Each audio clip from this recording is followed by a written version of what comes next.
Oh man. He leaves, and I think we sent his daughter actually a CD of the show, the Hotel After Party as well. But when we get back, we pack up, get all the guys together. Now they sent us a bus up there, this big giant Prevost bus. It was the biggest one on the tour. Well, they actually had another bus for D to actually travel with the rest of the guys with Casey and JoJo and Dalvin. They had their own bus, and Uh-huh. the bus we were actually on was supposed to be for Mary because she had a lot of people with us. So D decides he wants to take his whole basement crew with him. Again, we travel tight.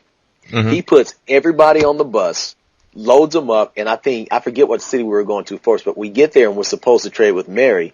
He refuses to get off the bus and trade and goes over and negotiates us keeping that bus and Mary staying on the one he was just so he could keep his whole crew with him. And we commandeered the whole bus for the rest of the tour and took everybody with him, and again paid for all of them to be out there, and the whole nine. And they weren't even supposed to be performing. Really, he just threw them out there and put them on there because he wanted to give the guys exposure. He was doing everything he could to, make sure that they had all the tools they needed and the exposure that they needed to succeed.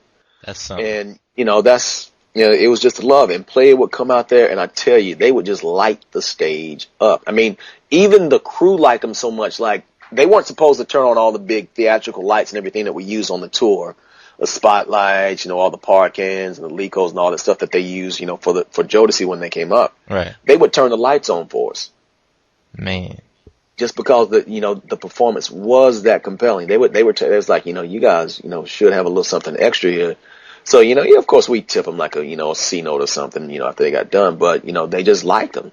They just had that fire and that energy about them. As, that intangible that you can't teach. You're just born with it. You have it.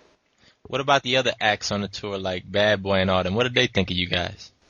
They loved them, man. I mean, I believe, if I remember correctly, Biggie was on there, and Mary, us, and there were a few others that are escaping me right now, but they would talk about them all the time. I mean, they had pure interest in them. Puffy himself, even, at the time, excuse me, Diddy, had interest in, Player in particular, as well as Tim and some of the others, but in particular those two, because they had the strongest performances out there, on the road with them. So, again, everybody noticed and recognized the gifting and the talent that was inside the man. Man. I mean, that all of that was leading up to, or really showcasing the compilation they were putting together. Now, can you give us, any details on that compilation? The concept of the album or the album cover, artwork, logo, anything? Well, the whole Bassment thing, I mean, the concept of it was, back in the day, when everybody used to have these basement parties, everybody would just come out, hang around, kick back and chill and just listen to music. And so that was the whole thing behind the Basement. It was just music you could get together with everybody and listen to, kick back and chill, enjoy, and listen to it over and over and over. And it would be these, just these timeless pieces that we're coming up with, and despite everybody telling, us that, hey, compilation albums really don't, ever work. They don't sell. People don't buy them, blah, blah, blah, blah, blah. But we had enough belief, as a record company and as friends to know that what we were doing wasn't the status quo. Just because it hasn't worked doesn't mean that it can't work. Right. As if everybody stayed stagnated there, then there would be no airplanes, there would be no cars or anything else. You just have to make it work. Yep. It was always our way of operation. We didn't make excuses. We made it happen. And that's what we're all about. So, when we decided, hey, what we wanted to do was put these guys out there, everybody that we had, give them a certain number of, cuts on each album, and everybody would be, on each other's record. It wouldn't just be this individual artist thing, even though everybody would have their own flavor, their own style, their individuality. They would know us as the Basement, as a record label, as a group, and we'd have it stand on that than more so than have the weight just be on any one particular artist. We would all flow together, and of course, all the success, would build off of that, and it, could have and would have. Now, did most of the artists on the Basement, were they able to complete full albums separately? Oh, absolutely, absolutely. along with doing one of the things that helped them get through their albums quicker is that everybody was helping on, many hands make light work. Everybody was working on everybody's stuff, helping them through stuff, bouncing ideas off of each other. And it was just, it was almost like this focus group of all these talented musicians together.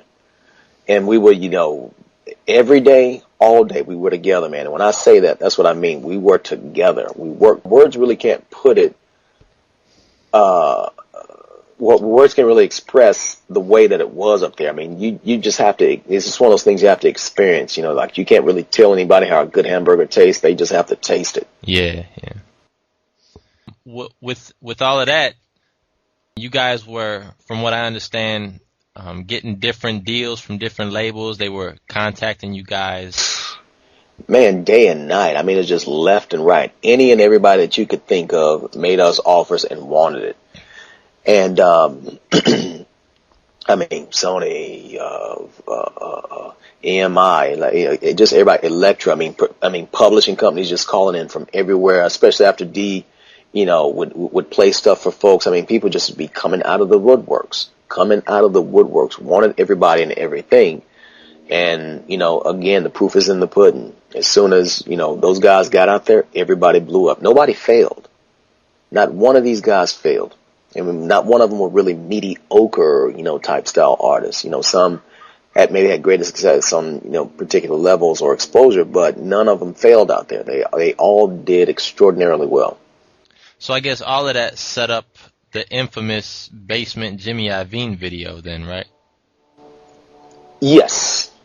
Okay, kind of explain what took place with that video, because we've seen little bits and pieces and clips of it on the YouTube video of Missy Elliott's Driven episode, but not too many people have been able to see it in completion. Go ahead and expound on that.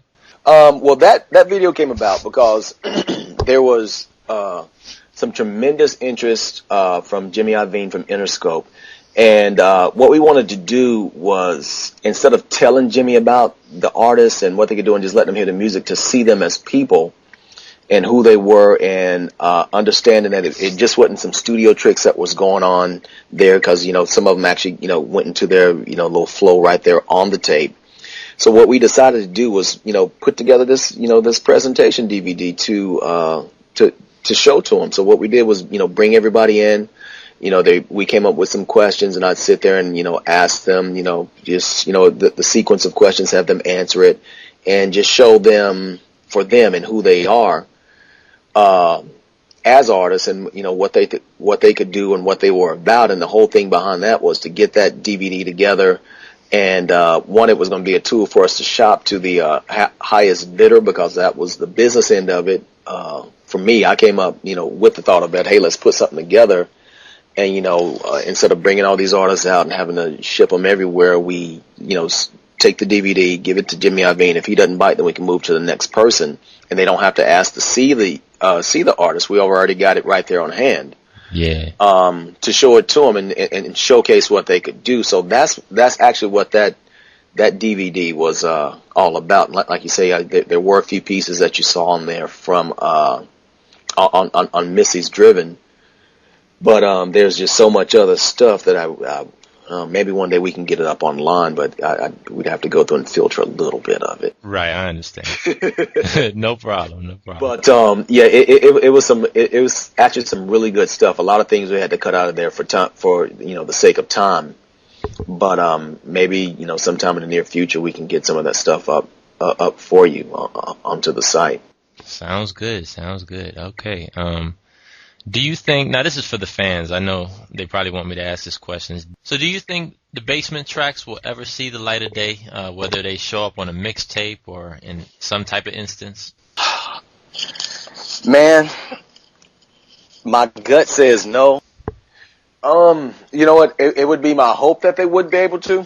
Maybe that's something, again, like that could be worked on, it could be championed with the people who actually own the masters. So, prayerfully we can get that out, because it is something that really needs to be heard by the world.